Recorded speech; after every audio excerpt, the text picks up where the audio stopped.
Bismillahirrahmanirrahim. Allahumma salli ala sayyidina Muhammad wa ala alihi wa sahbihi wassalim. Amma ba'd. Assalamualaikum warahmatullahi wabarakatuh.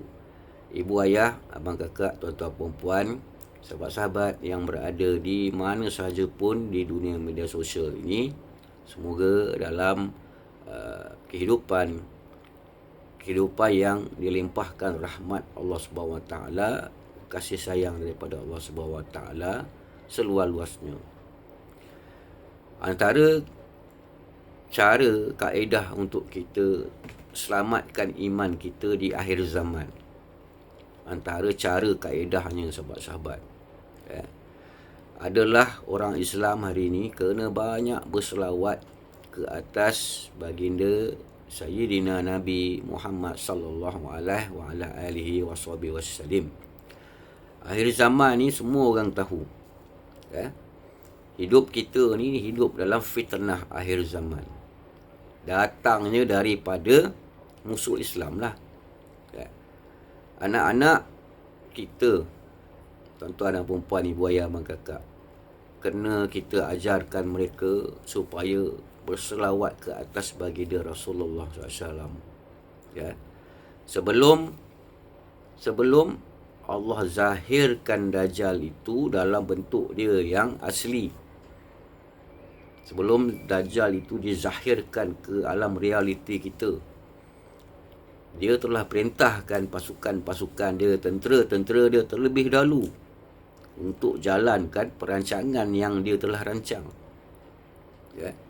Iaitu mereka ni buat misi-misi menakluk manusia. Orang-orang bukan Islam dah habis semua kena takluk. Dan hari ni orang Islam pun dah semakin ramai, majoritinya yang dah ditakluk oleh fitnah Dajjal, oleh tipu muslihat Dajjal. Fitnah yang dia buat ini Allah izinkan untuk berlaku di akhir zaman. Memang Allah izinkan kerana inilah janji-janji daripada Allah Subhanahu Wa Taala, sebagaimana yang baginda Rasulullah telah nyatakan dalam hadis-hadisnya. Bila tuan-tuan meneliti balik hadis-hadis akhir zaman, tak ada benda-benda yang bahagia, seronok, indah, melainkan kebanyakannya adalah tentang kepayahan, penderitaan, kezaliman, pembunuhan di akhir zaman. Fitnah ni begitu hebat. Dan itu semua adalah petanda-petanda supaya orang Islam ni berhati-hati, supaya tak jatuh terus terkubur di dalam fitnah Dajjal ini, yang akan buat apa? Buat hati kita mati. Bila hati mati, tuan-tuan, butalah mata hati ni, tak nampaklah dahsyatnya fitnah Dajjal, kita nampak biasa saja. Selawat akan menghidupkan hati kita yang keras, yang mati, banyak dosa ni. Banyakkan selawat, Allah akan bukakan pintu kolbu kita ini dan menyelamatkan kolbu kita daripada terus innalillah mati. Tidak khusyuk seseorang itu solat adalah satu perkara yang Allah telah angkat daripada umat akhir zaman.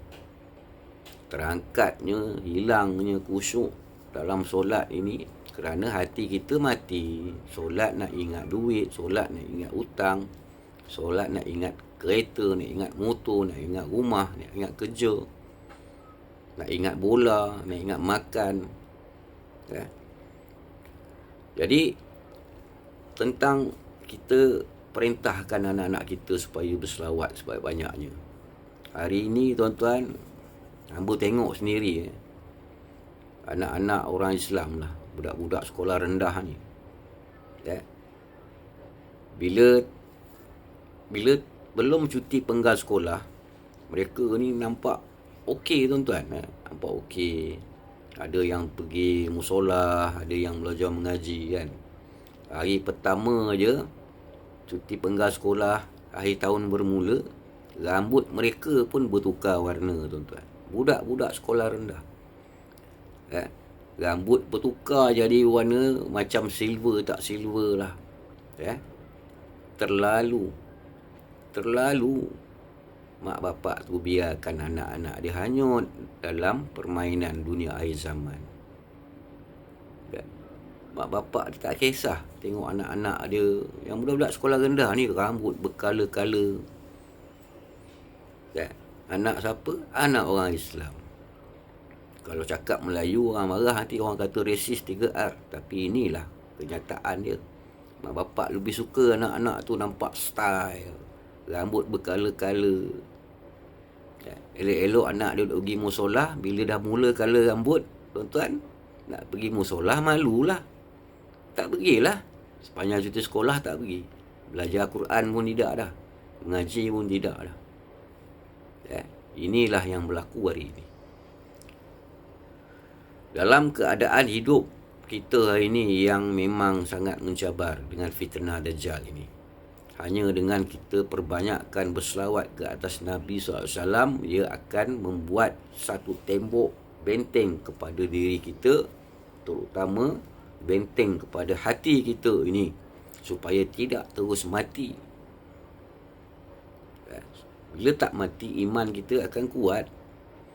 Maka kerana ini ya, tuan-tuan dan puan-puan, kita boleh tengok banyak guru-guru hari ini yang ada kumpulan-kumpulan qasidah. Mereka melantunkan puji-pujian kepada baginda Nabi SAW, ahli keluarga dia, para sahabat dia, dan menjadi satu aktiviti riadah kepada kebanyakan ulama'-ulama'. Kerana ini adalah salah satu cara untuk hidupkan kembali hati manusia ni yang dah rosak, yang kena panah racun duniawi daripada fitnah-fitnah tentera pasukan Dajjal. Jadi perintahkanlah anak-anak, diri kita sendiri untuk banyakkan selawat ke atas baginda Rasulullah SAW. Kesian tuan-tuan, 3 tahun pertama Dajjal muncul, tak ada air, tak ada makanan, tumbuh-tumbuhan semua mati, kering, haiwan-haiwan ternakan kering, mati kebuluran, air tak ada. Dan kata Nabi, pada hari itu nanti umat Islam hanya akan bertahan hidup dengan berzikir, bertasbih, bertahmid, berzikir kepada Allah SWT. Dah tak ada makan. Dajjal akan datang dengan pasukan dia, tawarkan makanan, tawarkan minuman. Kalau kita sendiri tak berzikir hari ini, macam mana kita nak bertahan nanti? Kalaulah kita hidup pada saat itu. Tak kesian ke kepada anak-anak anda? Tak kesian kepada, kalau anda suami, tak kesian kepada isteri anda? Kerana nanti, tuan-tuan dan puan, 70,000 daripada tentera Dajjal itu, sebahagiannya adalah kaum wanita. Kalau kaum wanita itu memang orang kafir, tak ada masalah. Tetapi kaum wanita daripada kalangan orang Islam itu sendiri akan pergi pada Dajjal, akan mengaku Dajjal itu Tuhan. Macam mana nak mengharungi nanti detik-detik yang mencabar, detik-detik yang kritikal pada masa Dajjal itu muncul? Kalau hari ini pun orang Islam dah berpecah belah, orang tu tak betul, orang ni tak betul, lemah hati, rosak hati, kolbu rosak tuan-tuan. Macam mana nak bertahan di hari Dajjal itu dizahirkan Allah? Macam mana nak kita kata nak jadi ahli pasukan Al-Imam Mahdi, kalau kita selawat pun tidak? Macam mana? Macam mana? Kerana nanti kebanyakan daripada manusia itu akan tergelincir akidah dia, itikad tauhid dia akan pergi pada Dajjal. Maka fikir-fikirkan, banyakkan berselawat ke atas baginda Rasulullah SAW, banyakkan berzikir kepada Allah, jangan tinggal solat. Wallahu a'lam bisawab. Terima kasih.